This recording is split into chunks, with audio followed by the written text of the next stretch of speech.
Merci d'être avec nous sur Al24 News au sommaire de l'actualité de ce jeudi 20 juin. Poursuite de l'agression génocidaire sioniste contre la bande de Gaza avec au moins 35 Palestiniens tombés en martyrs au cours des dernières 24 heures, portant le bilan depuis le 7 octobre à 37 431 martyrs et 85 653 blessés.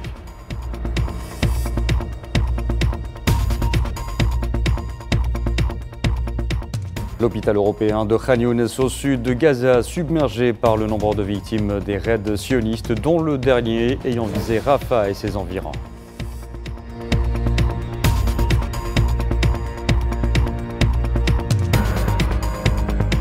« 6 millions, c'est le nombre de réfugiés palestiniens annoncé par le Bureau central palestinien des statistiques à l'occasion de la Journée mondiale des réfugiés.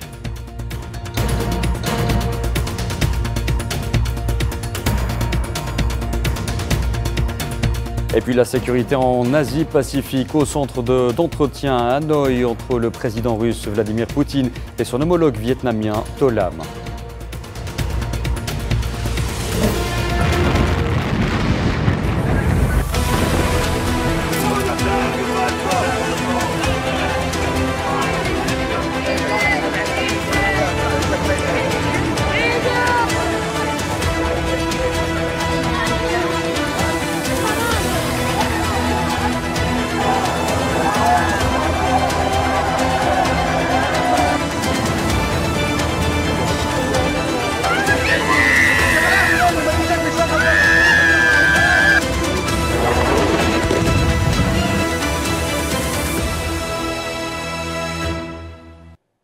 Bonsoir à tous. Des civils palestiniens innocents ont encore fait les frais de la machine de guerre israélienne au 258e jour de son agression génocidaire contre la bande de Gaza. Au moins 35 Palestiniens sont tombés en martyrs et 130 ont été blessés au cours des dernières 24 heures, portant le bilan des victimes depuis le 7 octobre à 37 431 martyrs et 85 653 blessés.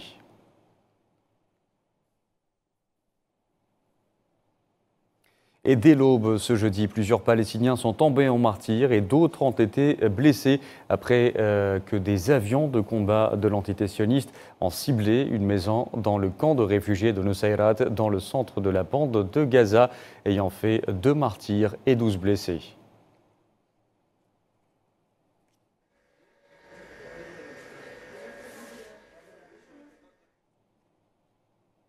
Et au moins 10 Palestiniens qui assuraient la sécurité de camions de vivres sont tombés en martyrs lors d'un raid aérien de l'armée de l'occupation sioniste dans la ville de Rafah, dans le sud de la bande de Gaza. Cela s'est produit à l'est du poste frontalier de Rafah. Les corps des martyrs et un certain nombre de blessés ont été transportés à l'hôpital européen situé à Khan Younes.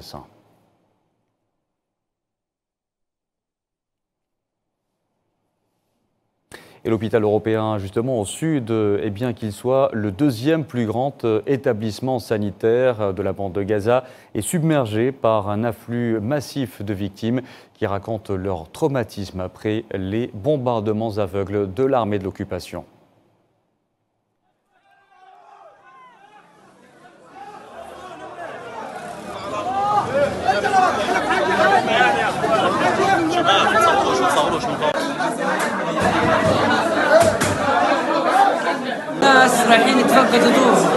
Les gens allaient vérifier leur maison, marchaient dans la rue, quand soudain ils ont été pris pour cible.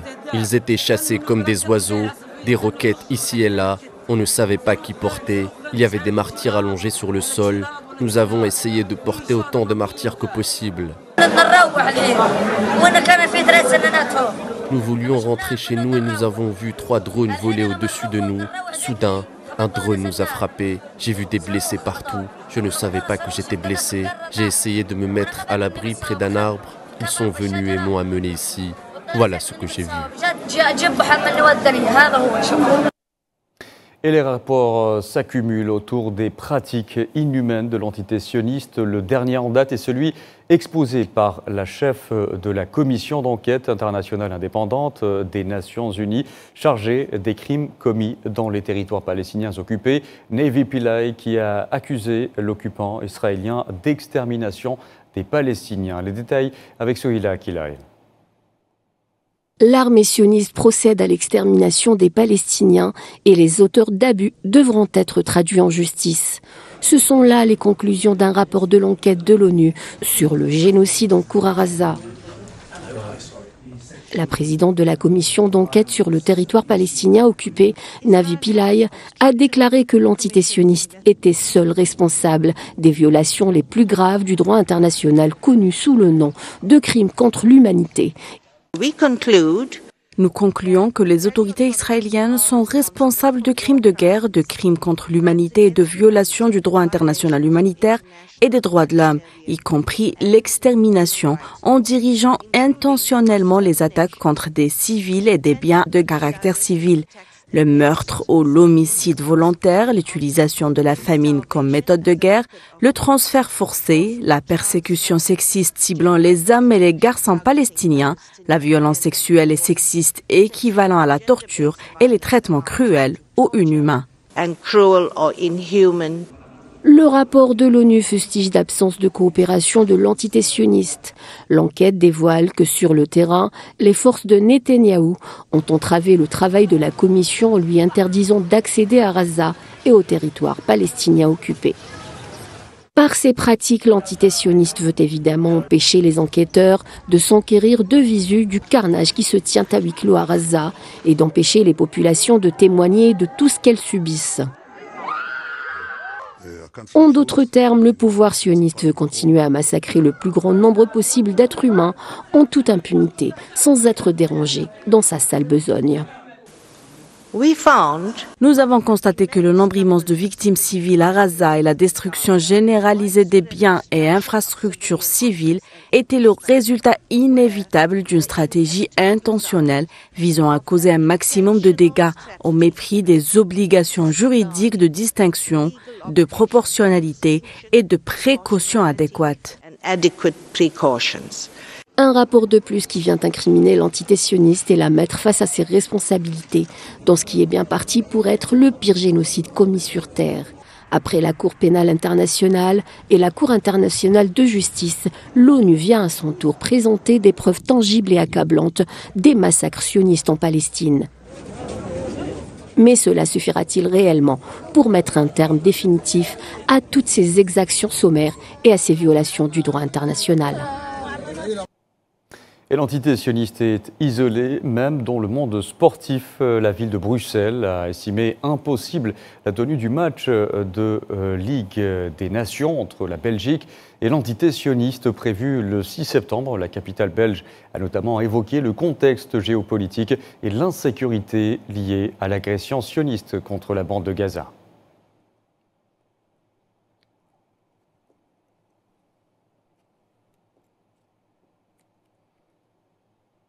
En Cisjordanie occupée, des colons sionistes ont pris d'assaut ce jeudi les esplanades de la mosquée Al-Aqsa, escortées par les forces de l'occupation sioniste, où ils ont notamment effectué des rituels talmudiques et bloqué l'accès à la mosquée sainte aux Palestiniens.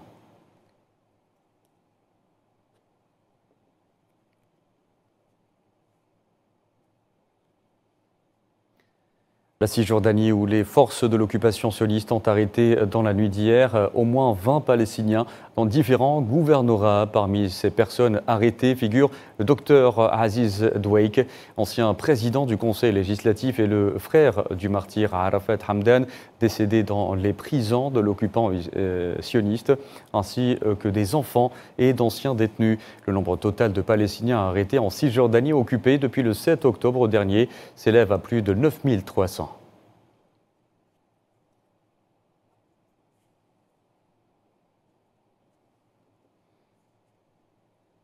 Et en cette journée mondiale des réfugiés, le Bureau central palestinien des statistiques a annoncé que le nombre de réfugiés palestiniens dépassait désormais les 6 millions. Ce nombre concerne les personnes enregistrées auprès de l'UNRWA en Palestine et dans la diaspora. Ces personnes souffrent de l'asile en raison de leur déplacement forcé de leur terre depuis la Nakba de 1948.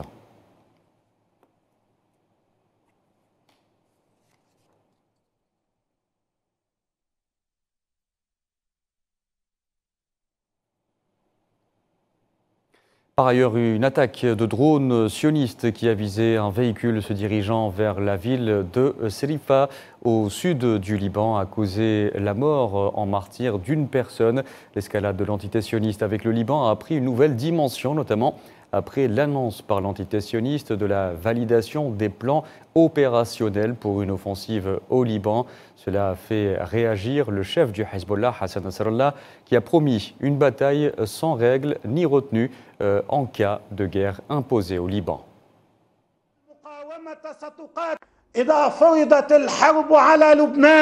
Si la guerre est imposée au Liban, la résistance se battra sans retenue, sans règles et sans limites. Israël sait qu'il doit nous prévoir, mais plus comme avant. Dans le passé, nous prévoyait, nous étions bons, mais maintenant, il doit nous prévoir sur terre, dans les airs et dans la mer.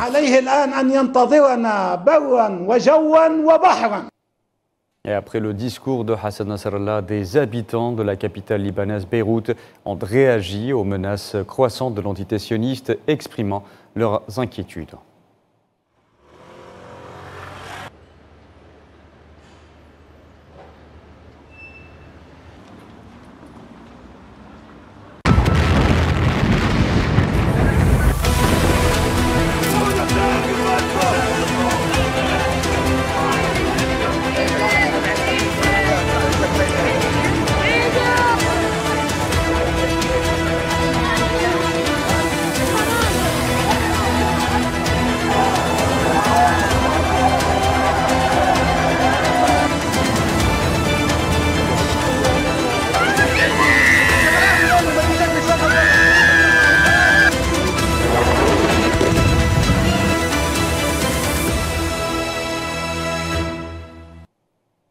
Dans l'actualité également, la délégation algérienne participant aux travaux de la 56e session du Conseil onusien des droits de l'homme a affirmé hier depuis Genève que l'Algérie connaissait actuellement des réformes politiques et économiques visant à renforcer la suprématie de la loi, l'indépendance de la justice, la lutte contre la corruption, la modernisation de l'administration publique et l'activation du rôle de la société civile.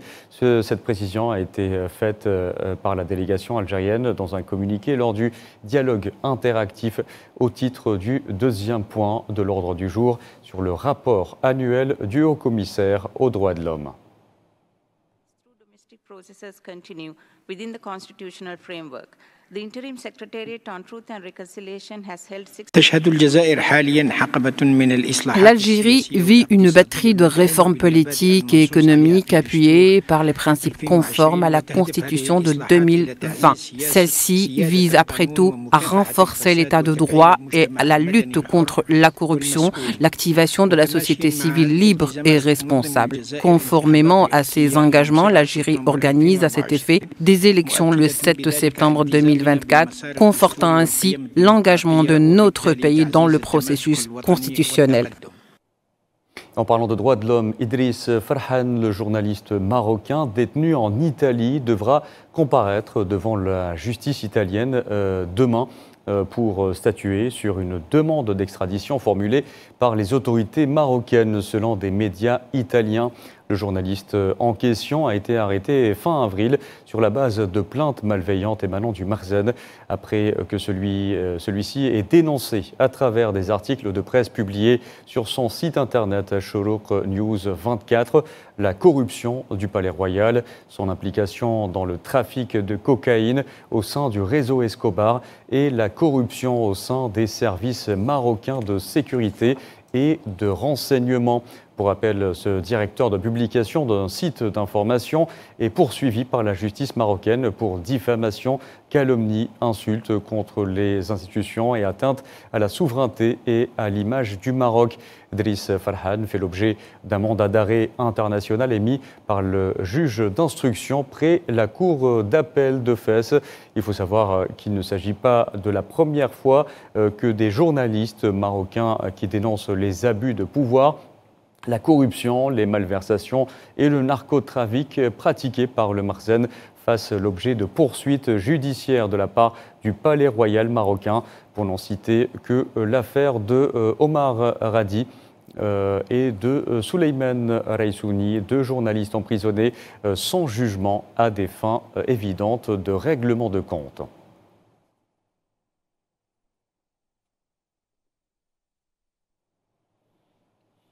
Toujours en Afrique, la représentante spéciale adjointe du secrétaire général pour la Libye, Stéphanie Khoury, a indiqué hier que les Libyens étaient d'accord pour parvenir à un accord politique afin que des élections nationales crédibles puissent être organisées. Stéphanie Khoury, qui a tenu depuis mars des réunions à l'est et à l'ouest de la Libye.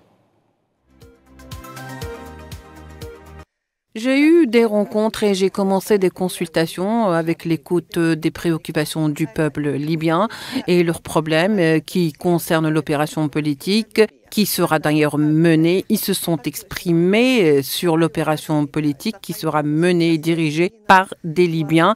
J'ai également effectué des rencontres à l'est et à l'ouest du pays où j'ai rencontré des dirigeants politiques, des représentants de la société civile et militaires. Ils se sont tous exprimés sur les besoins essentiels de parvenir à un accord politique avec d'abord l'organisation d'élections crédibles pour restaurer la légitimité à toutes les institutions. Et des milliers de Kenyans, jeunes pour la plupart, manifestaient ce jeudi à travers le pays, notamment dans la capitale Nairobi, pour demander le retrait du projet de budget du gouvernement actuellement débattu au Parlement et qui prévoit l'instauration de nouvelles taxes.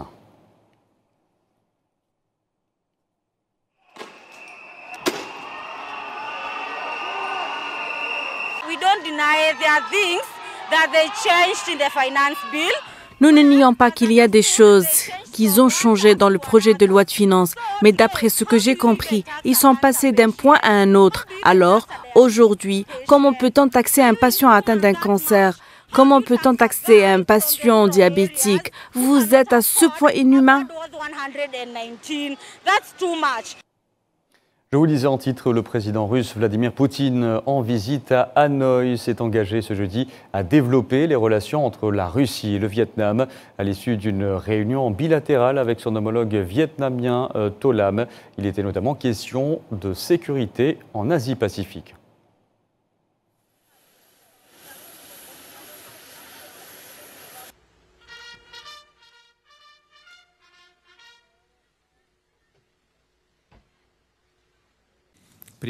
Lors de l'examen de la situation dans la région Asie-Pacifique, un intérêt mutuel a été exprimé pour la mise en place d'une architecture de sécurité fiable et adéquate dans la région Asie-Pacifique, fondée sur les principes de non-recours à la force et de règlement pacifique des différends, dans laquelle il n'y aurait pas de place pour des blocs militaro-politiques fermés. Les deux parties souhaitent intensifier la coopération en matière de défense et de sécurité afin de relever les défis non traditionnels en matière de sécurité sur la base du droit international pour la paix et la sécurité dans la région et dans le monde. Et dans cette même région, la Chine a accusé les Philippines d'être à l'origine d'un accrochage en mer de Chine méridionale. Pékin a affirmé que l'opération menée par les Philippines n'était en aucun cas un ravitaillement de matériel humanitaire, version défendue par Manille.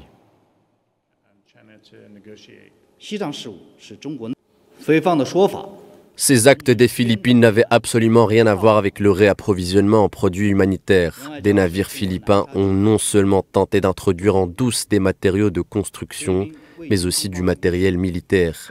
Ils ont aussi délibérément percuté des navires chinois.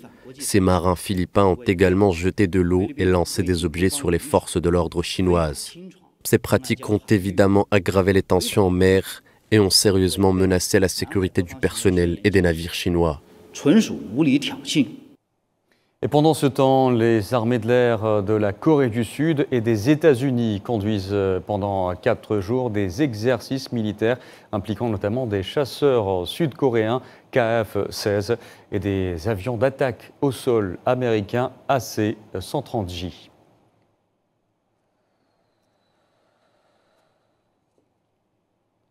Et direction les États-Unis où un incendie baptisé Sites qui se propage rapidement dans le nord de la Californie n'était circonscrit qu'à 5% hier après-midi. Selon les autorités locales, l'incendie Sites, à environ 160 km au nord-ouest de Sacramento, la capitale de la Californie, s'est déclaré lundi et fait partie de la douzaine d'incendies de forêt qui ont ravagé l'État.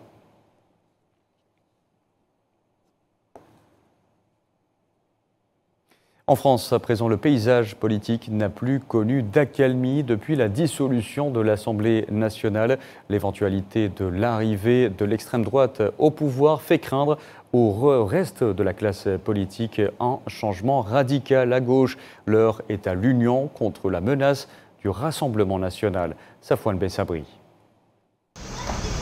Une actualité politique très chargée rythme la France. La majorité présidentielle se retrouve au milieu de 2 blocs. Un bloc à droite dominé par le Rassemblement national, parti d'extrême droite. De l'autre, la gauche rassemblée en un nouveau front populaire.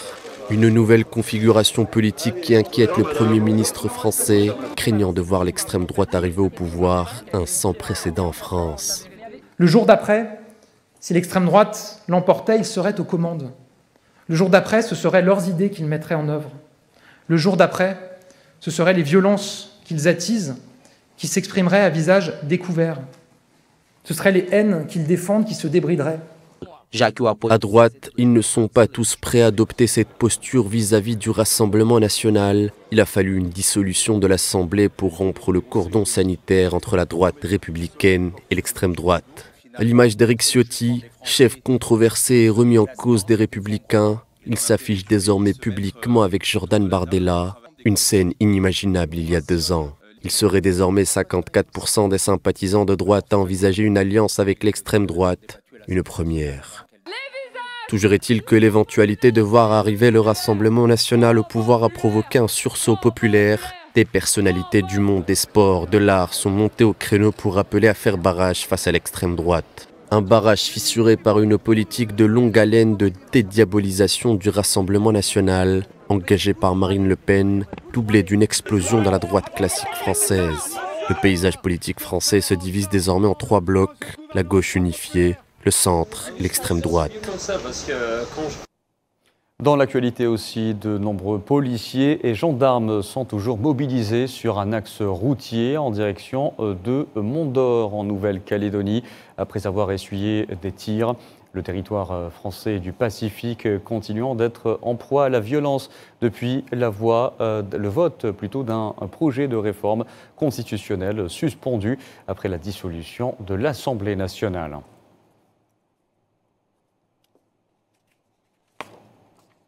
En Inde, à présent, au moins 34 personnes sont mortes, en plus d'une centaine d'autres qui ont été hospitalisées après avoir consommé de l'alcool frelaté, selon des responsables de l'État du Tamil Nadu, dans le sud du pays.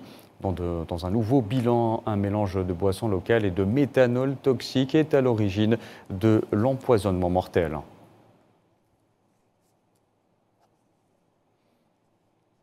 Et puis on termine avec ces images de 2 belugas d'un delphinarium de Kharkiv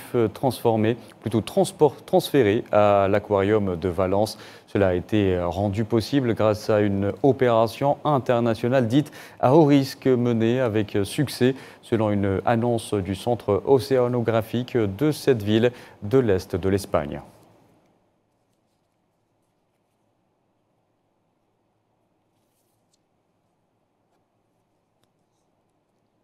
Voilà, et c'est la fin de ce journal. Merci à vous de l'avoir suivi. Vous pouvez revoir ce programme sur le site d'Al24 News ou à travers nos différentes plateformes en scannant le QR code qui s'affiche en bas de votre écran. Excellente soirée à tous.